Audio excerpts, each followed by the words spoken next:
Oi, crianças, boa tarde, tudo bem com vocês? Muito bem. É o seguinte, nossa aula é o quê? História, né? Nós estamos falando nesse capítulo sobre o caminho do ouro, né? Essa riqueza, essa especiaria que tem o nosso país, né? Que muitos vieram para o nosso estado, né? Nosso país em busca desse ouro, dessa riqueza, né? E aí nós estamos falando desse Brasil, né? Esse Brasil que vale ouro, as jazidas, né? Do ouro que foram exploradas, toda essa exploração, as minas, né? E agora vamos falar aqui dos escravizados, aqueles que foram escravizados nas minas. Assim como tivemos outros escravizados que vieram de outros que vieram, né, para trabalhar em casas, trabalhar em lavouras. Também tivemos aqueles que vieram para trabalhar nas minas, né? Muitos colonos e muitos portugueses se mudaram para a região das minas buscando ouro e riqueza, né? Porque sabiam que o ouro ia deixá-los ricos, certo? Os portugueses levaram muitos escravizados para trabalharem na exploração do ouro. Ou seja, os portugueses aproveitaram dos escravos para ficarem cada vez mais ricos. E o que eles faziam? Colocavam eles para explorar esse trabalho a exploração do ouro, né? E diamantes, colocavam eles para trabalhar ali com uma forte segurança, né, para que nada fosse roubado. Eles eram maltratados. Se alguma coisa saísse do normal, eles eram maltratados. As condições de trabalho desumanas eles tinham, porque quando você vai explorar o ouro, buscar o ouro, você tem que trabalhar dentro da água, né? E a pessoa tem que estar curvada, e o escravo ficava assim o dia inteiro, né? E o escravo, vocês sabem, trabalham para não receber absolutamente nada. Não recebe salário, mal recebe uma comida, mal tinha lugar para dormir, certo? Os senhores de escravos, donos dos escravos, né? Eles eram muito rígidos com eles, né? Porque os escravos, eles tinham que trabalhar o dia todo curvados e dentro da água, em condições totalmente desumanas. Eles estavam sujeitos a castigos e doenças, porque você trabalhando dentro da água o dia todo, você pode ficar gripado, você pode pegar uma doença, né? E se o escravo ficasse doente, para o seu dono era apenas descartá-lo. Eles faziam como que o ser humano, por ter uma cor diferente, digamos assim, vamos dizer essa palavra, porque ninguém é diferente de ninguém. Somos todos iguais, mas para eles, pela cor, eles eram apenas pessoas descartáveis, né? Muitos morriam ainda bem jovens por má condições de vida e trabalho. Então, os escravos, eles não eram só pessoas a partir dos 18 ou 16 anos. Não, tinha crianças, adultos, idosos, jovens, tudo isso trabalhava para os donos, né, os senhores feudais, os senhores, né, de escravos, os senhores das fazendas, né? Os castigos aos escravizados costumavam ser físicos, como chicotes e palmatórias. Aqui nós temos um retrato, uma imagem, né, dos escravos sofrendo castigo doméstico. Do que eles apanhavam? De chicotes. Não era uma simples surra. Era além disso. Era aquelas surras que os deixavam realmente, como que se diz? Com feridas, muitas cicatrizes, jogados no chão, todo ensanguentado, todos cortados. Esse era o tipo de surra, não era 2 chicotadas e acabou, não. Entenderam? Escravidão moderna atinge mais de 40 milhões no mundo. Cerca de 40 milhões, 300 mil pessoas em todo o mundo foram submetidas a atividades análogas à escravidão de 2016. No Brasil, quase 370 mil pessoas. O conceito de escravidão moderna inclui trabalho forçado, servidão por vítima, casamento forçado, tráfico de seres humanos, escravidão e práticas semelhantes à escravidão. Muito bem. Escravidão acabou? Sim, a escravidão acabou.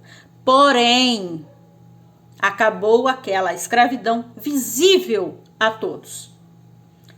Pois, hoje em dia, no mundo de hoje, na contemporaneidade que nós estamos vivendo, ainda há escravidão. Sim, só que aquela oculta. Por exemplo, tem ali um menino que gostaria de ser modelo, tirar fotos.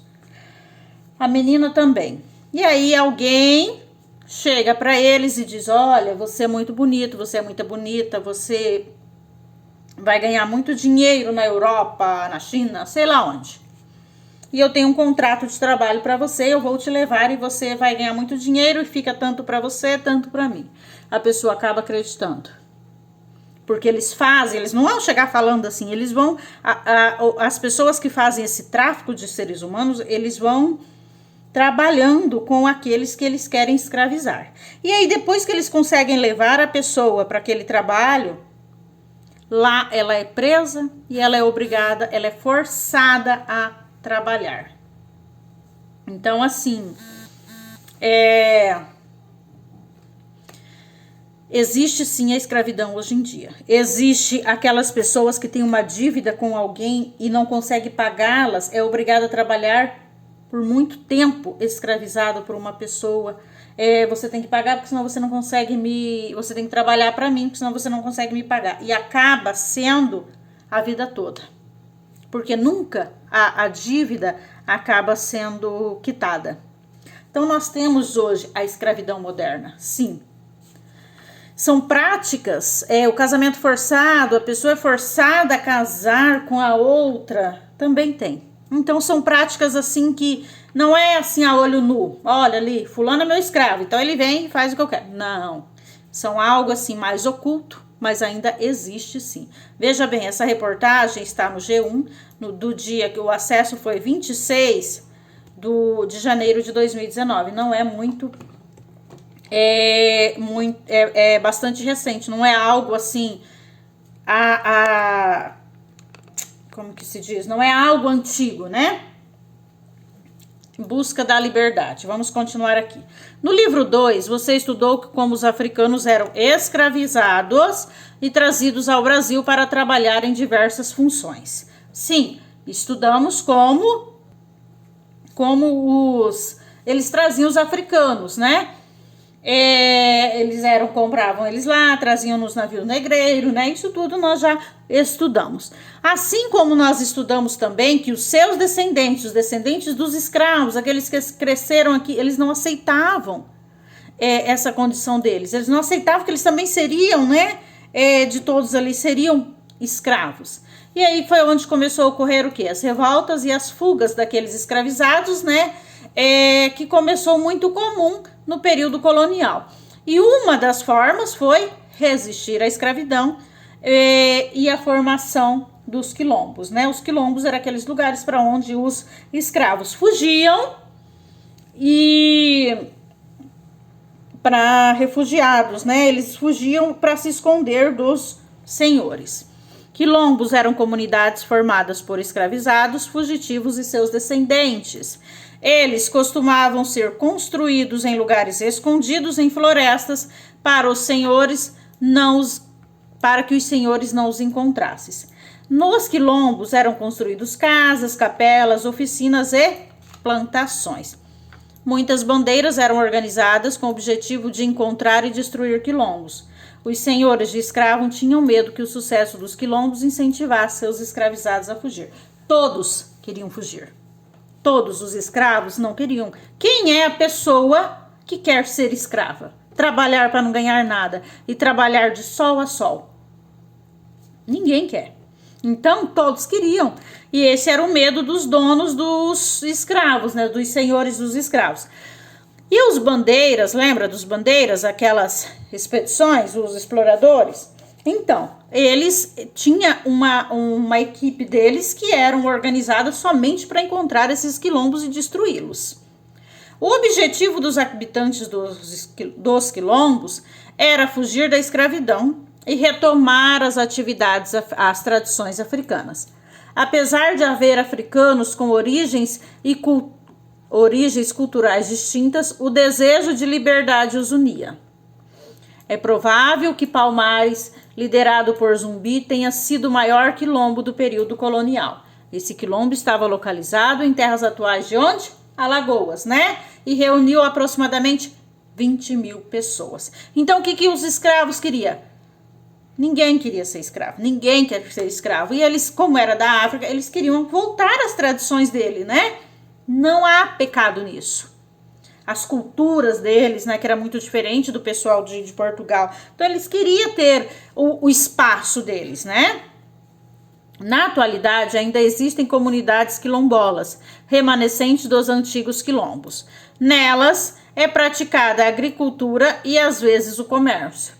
Nos quilombos se utiliza a terra de forma coletiva, ou seja, as terras pertencem a todos. Existem leis que garantem e protejam as terras dos quilombolas, pois elas são fontes de sustento da população local. Isso aqui nós já vimos também, né, sobre essas comunidades, né, que tem pessoas, eles trabalham para o sustento ali de forma coletiva dos quilombolas, né? E elas são protegidas por lei. A maioria da população quilombola é formada por descendentes de africanos, mas também há pessoas de outras origens étnicas, como indígenas, porque os indígenas também foram escravizados, né? Os habitantes dos quilombos se orgulham de manter as tradições dos antepassados, como religião, uso da terra e a história. Então, eles têm, sim, uma história, eles têm orgulho dessa comunidade deles, né? Aqui nós temos a parte de uma comunidade quilombola em Chapada dos Veadeiros, em Goiás, né? Temos um galpão nessa imagem, né? Olha aqui, ó, que bonito. O espaço, ok? Mas vamos lá na lupa na mão.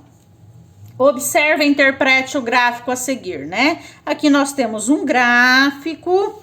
E ali, como está muito pequeno, né? Diz sobre a produção do ouro do século XIX e a produção em Minas Gerais em 1976, né? População, perdão.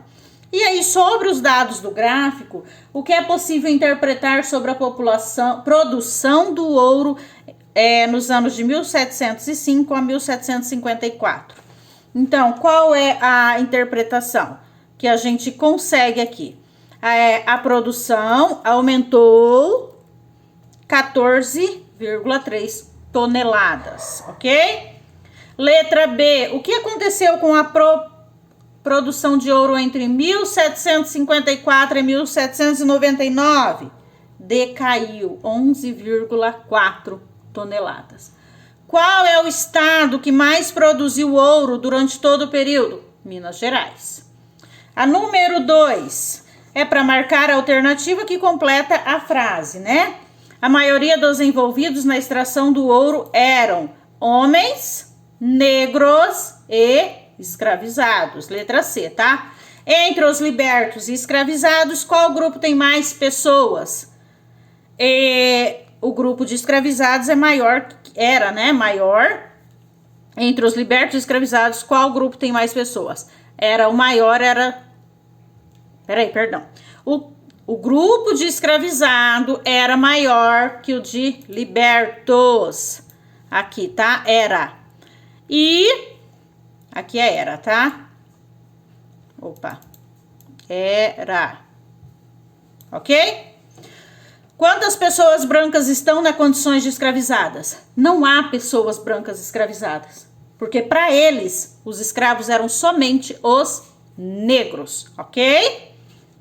E Aqui no Vale a Pena, quem vai fazer essa situação, essas questões serão vocês, né? Na mão na massa, que fala sobre a discriminação, né? O que é uma discriminação racial. Depois a gente volta e corrige, ok, meus amores?